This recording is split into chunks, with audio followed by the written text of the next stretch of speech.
నమస్కారం. S M news channel స్వాగతం. వార్తలు చదువుతున్న గోపి ధర్మారావు. నేటి వార్తల్లోని ముఖ్యాంశాలు. క్రీడాకారులను సత్కరించిన ఎంపీ మోపుదేవి. రా కదిలిరా బహిరంగ సభను విజయవంతం చేయండి.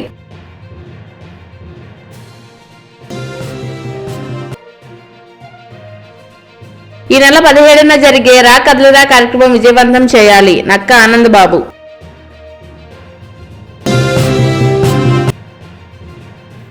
తుఫాను నష్టపరిహారం రైతులకు విడుదల చేయాలి.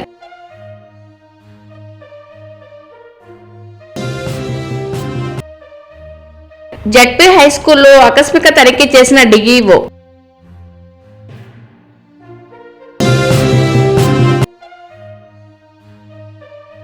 అవన్గఢ్ నియోజకవర్గంలో వైభవంగా రథసప్తమి వేడుకలు. సీఎం జగన్ అత్యంత ప్రతిష్టాత్మకంగా నిర్వహించిన ఆడదాం ఆంధ్ర క్రీడల విభాగంలో నిజాపట్నం సచివాలయం 3 సంబంధించిన విద్యార్థులు వాలీబాల్ విభాగంలో రాష్ట్ర స్థాయిలో మొదటి బహుమతి సాధించారు. గురువారం నిజాపట్నం మండల పరిషత్ కార్యాలయం వద్ద ఏర్పాటు చేసిన అభినందన సభలో పాల్గొన్న క్రీడాకారులను ఎంపీ మోపుదేవి వెంకటరమణారావు సత్కరించి అభినందించారు. రేపల్లో YCP in charge doctor Ganesh, MPV Harinath Babu పాల్గొన్నారు. రా కదిలిరా బహిరంగ సభను విజయవంతం చేయాలని బాపట్ల నియోజకవర్గ జనసేన పార్టీ సమన్వయకర్త నామనాన వెంకటేశ్వర సింహనారాయణ అన్నారు. శుక్రవారం ఆయన తేదేపే కార్యక్రమంలో జరిగిన సమావేశంలో ఆయన మాట్లాడారు. బాపట్ల జిల్లా ఇంకోలు 17 శనివారం జరిగే రా కదిలిరా బహిరంగ సభకు తెలుగుదేశం అధినేత నారా చంద్రబాబు నాయుడు విచ్చేస్తున్న సందర్భంగా బాపట్ల నుంచి జనసేన తెలుగుదేశం పార్టీ శ్రేణులు వేలాది సభకు తరలివచ్చి విజయవంతం చేయాలని కోరారు. ఈ సందర్భంగా ఆయన మాట్లాడుతూ ఈ అరాచక ప్రభుత్వాన్ని, ఈ అవినీతి ప్రభుత్వాన్ని, ఈ సైకో ముఖ్యమంత్రిని మనం చెయ్యి కలిపి పాల్గొనవలసిన పరిస్థితి దగ్గరికి వచ్చింది. ఈ సందర్భంగా తెలుగుదేశం అధినేత నారా చంద్రబాబు నాయుడు గారు రా కదిలిరా అనే బహిరంగ సభ నిర్వహించడం, ఇంకోవైపున శంకారావం అని సభలతో నారా లోకేష్ గారు జనాల మధ్యకి రావడం, మరి నిన్న నుండి పవన్ కళ్యాణ్ గారు నియోజకవర్గాల పర్యటనలో భాగంగా మరి భీమవరం స్టార్ట్ చేద్దామని చేస్తే, మరి ఇప్పుడు ఉన్నటువంటి ఈ ప్రభుత్వం ఆయన్ని ఆ నియోజకవర్గంలో అడుగుపెట్టనీయకుండా ఏం చేసిందో మనం అందరూ చూస్తూ ఉన్నాం. ఇదంతా ఒకేదైతే మన బాపట్ల నియోజకవర్గంలో 2 సార్లు అయినటువంటి ఎమ్మెల్యే తొడగొట్టడం మొదలుపెట్టాడు. మరి ఆ కురుక్షేత్ర యుద్ధంలో దుర్యోధనునికి ఎలా అయితే తొడలు ఇచ్చారో అదేవిధంగా జనసేన తెలుగుదేశం పార్టీ నాయకులు, జన సైనికులు, కార్యకర్తలు, తెలుగుదేశం పార్టీ నాయకులు అందరూ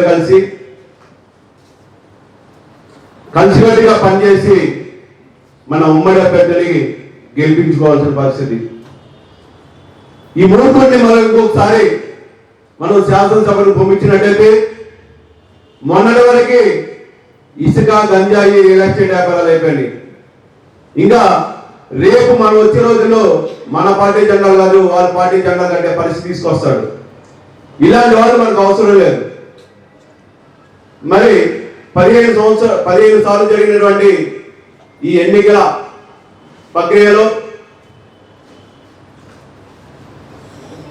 దాదాపుగా మనం గెలిచింది 4 సార్లు, ఇక్కడ ఒక్కసారి సిపిఐ. మరి దీన్ని చూస్తే ఈ ఎన్నికల ప్రక్రియ జరిగిన ఓటర్ సర్వే చూస్తే మనము ఎంత కష్టపడాలి ఇక్కడ ఉమ్మడి అభ్యర్థిని గెలిపించుకోవాలంటే ఒక్కసారి ఆలోచించండి.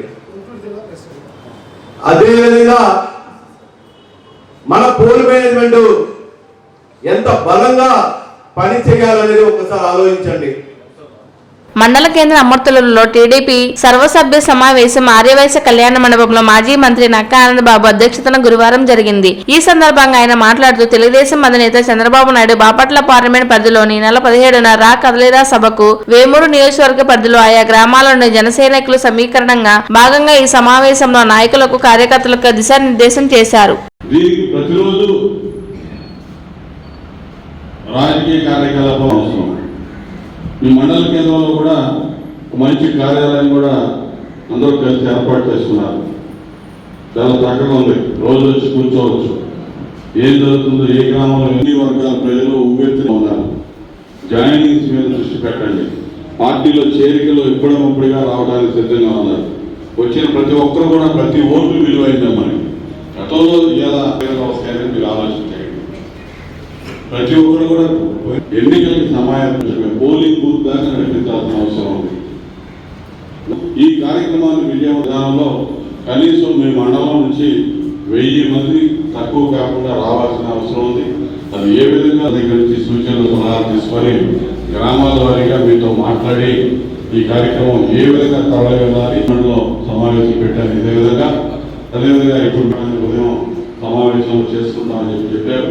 దానికి తగ్గట్టుగా మీరు కూడా అదే ఏర్పడి ప్రతి మండలానికి రాష్ట్ర వాళ్ళందరూ కూడా చూస్తా ఉన్నారు. ముచ్చిరామ్ ప్రసాద్ గారు స్టేట్ పార్టీ ఆర్గనైజింగ్ సెక్రటరీ ఈ మండలానికి ఇచ్చేశాడు. అదేవిధంగా మండలానికి ఒక అబ్జర్వర్ ఉన్నాడు రాష్ట్ర పార్టీ నుంచి. నియోజకవర్గం మొత్తం మీద మాజీ ఎమ్మెల్యే గుమ్మలపాటి శ్రీధర్ గారు అబ్జర్వర్గా ఉంటున్నాడు. ఆయన వాళ్ళందరూ కూడా మేము కూడా ఎందుకంటే మీకు చెప్తుంది, నేను గతంలో చాలా నియోజకవర్గానికి అరకు పార్లమెంట్ కానీ అదేవిధంగా తిరువురు కానీ ఇవన్నీ సమావేశ సభలో నేను కూడా అబ్జర్వర్గా పనిచేశాను. కాబట్టి ఇవన్నీ చాలా కూలంకషంగా పార్టీ నిశ్చితంగా గమనించింది. ఎన్నికల నోటిఫికేషన్ విడుదల కాకముందే డిసెంబర్లో సంబంధించిన తుఫాను నష్టపరిహారం విడుదల చేసి గిట్టుబాటు ధరకు ధాన్యం కొనుగోలు చేసే కేంద్రాలు ప్రభుత్వం ఏర్పాటు చేయాలని రైతాంగ సమైక్య నాయకులు మైనేని రత్నప్రసాద్ డిమాండ్ చేశారు. మండల కేంద్రం అమర్తులలో శనివారం ఏర్పాటు చేసిన విలేకరుల సమావేశంలో వారు మాట్లాడుతూ తుఫాను ప్రభావిత ప్రాంతాలను కేంద్ర ప్రభుత్వం కూడా పరిశీలించాలని, నేటికి నష్టపరిహారం చెల్లించలేదని తెలిపారు.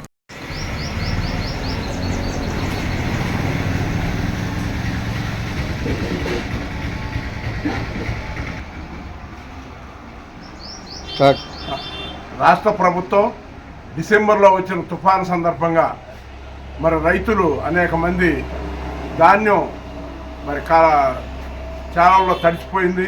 కొంతమంది కోత కోయకుండా ఇబ్బంది పడ్డారు. కుప్పలు కొన్ని దెబ్బతిన్నాయి. ఆ రోజు అనేక రకాలుగా మేము ఆందోళన చేసినా ధాన్యం వెంటనే కొంటామని మరి కేంద్ర బృందం కూడా వచ్చి పరిశీలించడం జరిగింది. కొనుగోలు చేస్తామని ఇంతవరకు ధాన్యం అనేది కొన్నాం. అట్లాగే పండగ లోపు, సంక్రాంతి పండగ లోపు, జనవరి 15 లోపు నష్టపరిహారం వేస్తామని హడావుడిగా మరి పేర్లు కూడా రాసుకోవటం, మరి రిజిస్టర్లు రాసుకున్నారు. కానీ ఇంతవరకు పైసా చేయాలి. ఆ తదుపరి మరి జనవరి ఆఖరికన్నారు. జనవరి ఆఖరి లేదు, మళ్ళీ ఫిబ్రవరి నెలాఖరు వస్తుంది. ఇంతవరకు నష్టపరిహారం అనేది ఏ రైతుకి ఇవ్వాల. వాస్తవంగా 100కి 70% కౌలు రైతులు, ఎస్సీలు, ఎస్టీలు, బీసీలు, మరి మైనార్టీలు, వాళ్ళు అంత పేదవాళ్ళు. ఈబీసీల్లో కూడా పేదవాళ్ళు. మరి వాళ్ళు కౌలుకి పాపం బయట వడ్డీలకి తెచ్చి మరి కౌలు చేశారు. వాళ్ళ ధాన్యం వల్ల వాళ్ళకి నష్టపరిహారం వల్ల 2 రకాలుగా మరి ఆ కౌలు రైతులు చాలా ఇబ్బంది పడుతున్నారు.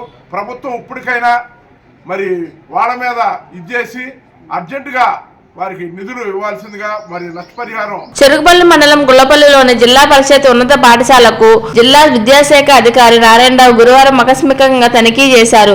10వ తరగతి విద్యార్థులతో మాట్లాడి పబ్లిక్ పరీక్షలకు సిద్ధంగా ఉన్నారని అడిగి తెలుసుకున్నారు. కార్యక్రమంలో ఎంపీడీఓ తురుమెళ్ల నవీన్ కుమార్, పాఠశాల ప్రధానోపాధ్యాయులు కోనేటి కవిత, ఇన్ఛార్జ్ ప్రధానోపాధ్యాయులు వాకా శ్రీనివాసరావు, ఉపాధ్యాయులు పాల్గొన్నారు. కృష్ణా జిల్లా అవనగడ్డ మండలం పరిధిలోని వేకనూరులో శ్రీ ఉషా పద్మిని సమేత సూర్యనారాయణ స్వామి దేవస్థానంలో రథసప్తమి వేడుకలను శుక్రవారం వైభవంగా నిర్వహించారు. రాష్ట్రంలోని 2వ సూర్య దేవాలయంగా వెలుగొందుతున్న సూర్యనారాయణ స్వామి దేవాలయాన్ని దర్శించుకునేందుకు భక్తులు అధిక సంఖ్యలో విచ్చేశారు. ఆలయ అర్చకులు నరసింహమూర్తి స్వామివారికి ప్రత్యేక కార్యక్రమాలు నిర్వహించారు. ధర్మకర్త వీరి వసంతరావు ఏర్పాటు పరిశీలించారు. నేటి వార్తలు ఇంతటితో సమాప్తం.